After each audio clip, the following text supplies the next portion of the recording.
And here we are back in Cool Stuff Games once again for another local and week number 3 of Zero to Hero. Really excited. We picked up some great cards from our deck last week, and now it's just a matter of trying to pick up a couple more.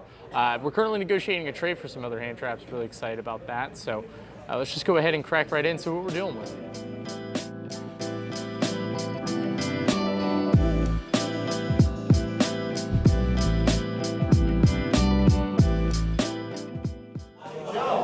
All right, round one was nuts. We played against Trap Tricks with our friend Jacoby. We did end up winning the dice roll, which is very advantageous. So we ended up setting up our full board, the Supernova with the Abyss and the Trap card. Then we also had Valor in the hand. Honestly, it was pretty good. He couldn't really get over it. And one of his best outs to the Supernova is Access, which the card can't be destroyed by card effects. So we wrapped that game up pretty easy. And then the next game, he absolutely demolished us. He goes first. He sets up his full board. Floodgate Trap Hole, when you only have a normal summon, is very good. Can't really deal with that. But then game 3 is where there was a very interesting interaction. So I cited in Gravity Collapses that we got from last week. Phenomenal card. And what I didn't realize is that card says has to send to the graveyard. Normally not a problem. He goes and draws for turn and activates Dimension Shifter.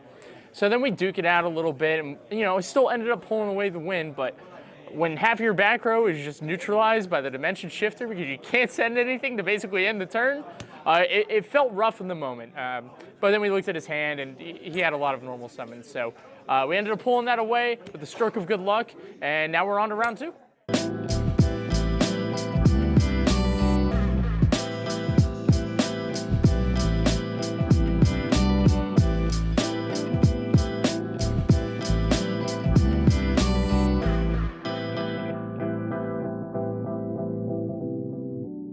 What do you think of the most recent ban list? The most recent ban list is dope. It hit a lot of the stuff that needed to get hit. Unfortunately, my favorite card is sold. Rest in peace, she gone. But that's okay because all the other decks I care about are still in the meta, so we good. So round 2 didn't exactly go our way. We played against Centurion. We lost the dice roll. And if you know anything about that deck, when you lose the dice roll, it doesn't really go that well. He ended up making the Synchro 12. I did get Calamities one game. We did go back and forth. I got game 2, and then he got game 3. Not a whole lot to tell. They were pretty standard games. Really the biggest thing is just he got to use the Calamities. I didn't get to use my Calamities. It's really how it breaks down. So we'll move on to round 3, see how we do. And here is some gameplay. This was actually uploaded from the YGO process. So if you guys haven't already, make sure to check out the channel. The link will everything, including this video, will be down below in the description. So definitely check that out.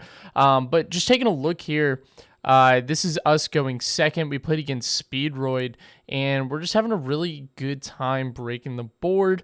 And then we get to go in and do some lethal shenanigans with Absolute Power Force.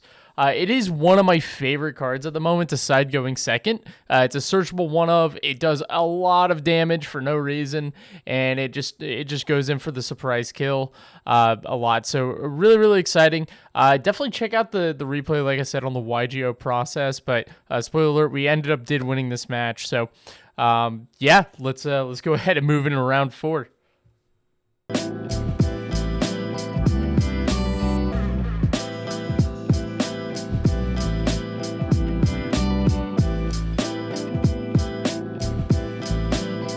So round 4 just wrapped up here.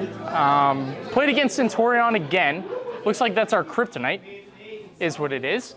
So we're 2-2, but we're going into the last round. We just have to win the last round, and we're guaranteed some packs, which is what we actually just need, because we're starting to look at towards some of those higher ticket items, like Bestial Lubellion and Druid Swarms and some other stuff. So really excited. Let's see how round 5 goes, and hopefully we can clinch it in on the finish and get some packs.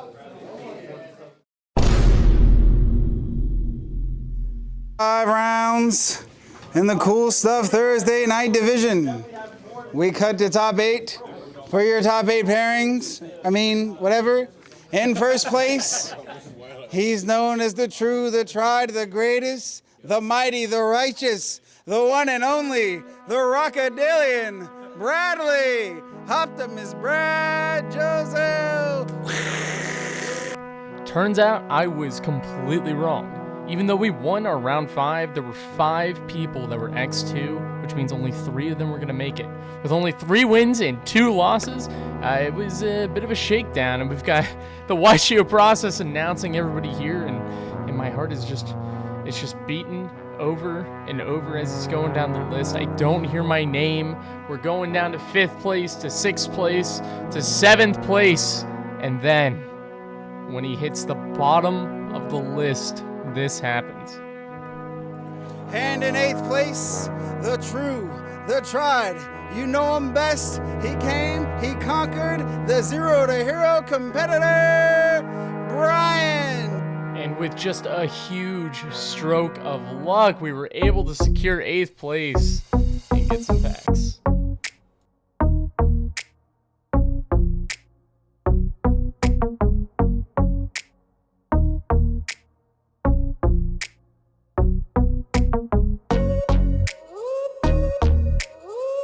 All right, so we're here.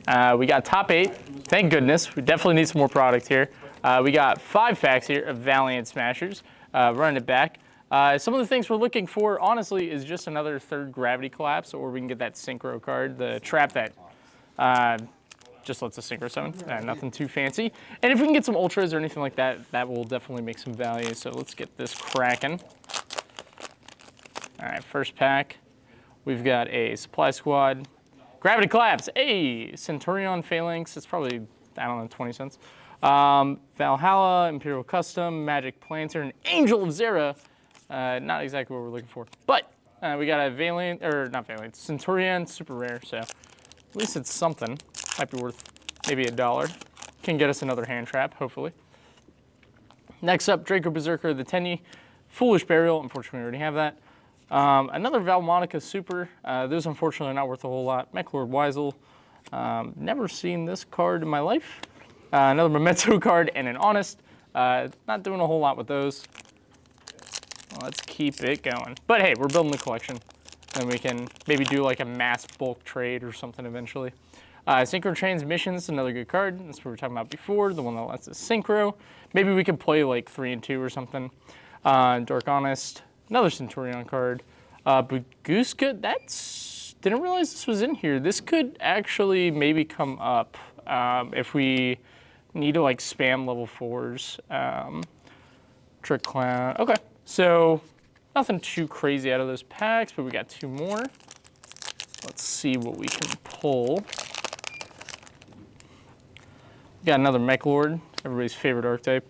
Apophis, Tikaboo, Memento, and a Valmonica Ultra. That's probably, I don't know how much it is. Hopefully it's worth something, because my goodness, we are down bad for some cards. And last pack here, let's make the dream happen with a Centurion Ultra Rare.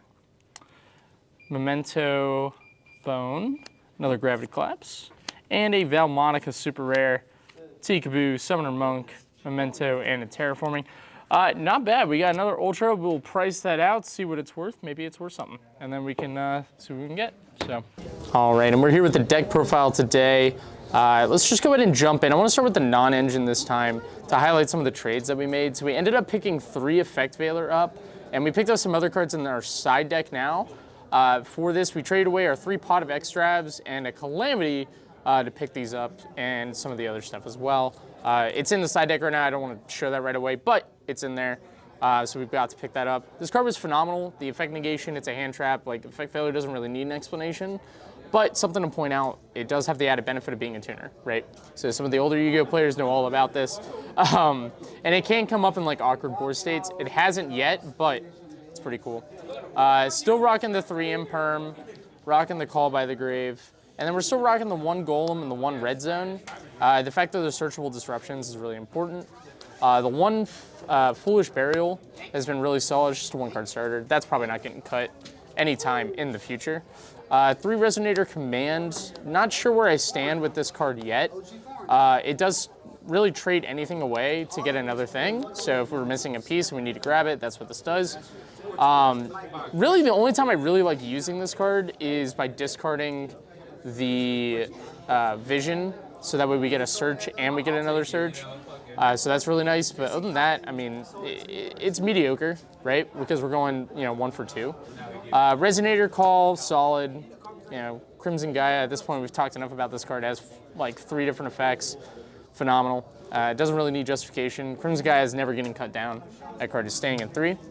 We're still rocking the 3 Witch, just because we don't really have anything better right now. As we get faster, as the engine develops a little bit more, probably cut this down more and more. Maybe the Bestials will come in for that. Not too sure yet, but right now it's been solid.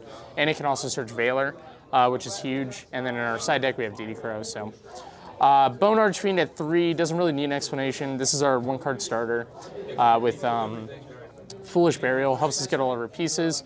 And the 2 Wandering King, it's a solid extender when we have a tuner, and it's great for the follow-up, so I kind of like it at 2. It might need to be cut down to 1, or it might need to be bumped up to 3. I don't really know where I stand on this card yet. And then that's it for the non-tuners. The tuners are Obsessive Uvu Loop, Red Resonator. I don't think these have changed. The 2 Synchron, the 3 Crimson, the 3 Vision, and the 3 Soul. So let's go ahead and move on to the side deck. Deck performed really well today. Really happy with it. So we've got the 2 DD Crow here. We pulled that. We've got Archfiend Eccentric, which we got from a previous episode. Unending Nightmare. And we ended up pulling the 3rd Gravity Collapse today, so that's awesome. So we could just rock that. The Baldrake we traded a Tikaboo for, the rare Tikaboo that we pulled, for 2 Baldrake. One of them's in the side right now with the Magnamut. As soon as we get a Lubellion, these go in the main, but for now, I think they just live in the side deck because they don't do a lot by themselves yet. I mean, Magnamut's a crazy card, don't get me wrong, but for now, the replacing itself, it just gives us a body that we can't do a lot with. Absolute Power Force, this card keeps winning me games. The fact that it's just a searchable kill button is amazing. And then the other cards that we picked up in the previous trade for the X-Ravs and the Calamity was the Double Lightning Storm and the Change of Heart. The Lightning Storm doesn't really need explanation. Change of Heart is just another answer to IP Masquerena into SP Little Knight or to SP Little Knight itself. So we need as many answers to that card as we possibly can. And speaking of that, we're still rocking the 1 enemy controller. Nothing crazy. So that's it. Really appreciate you guys hanging out. And we've got some exciting stuff to come, so make sure to check out the next week on 0 to Hero.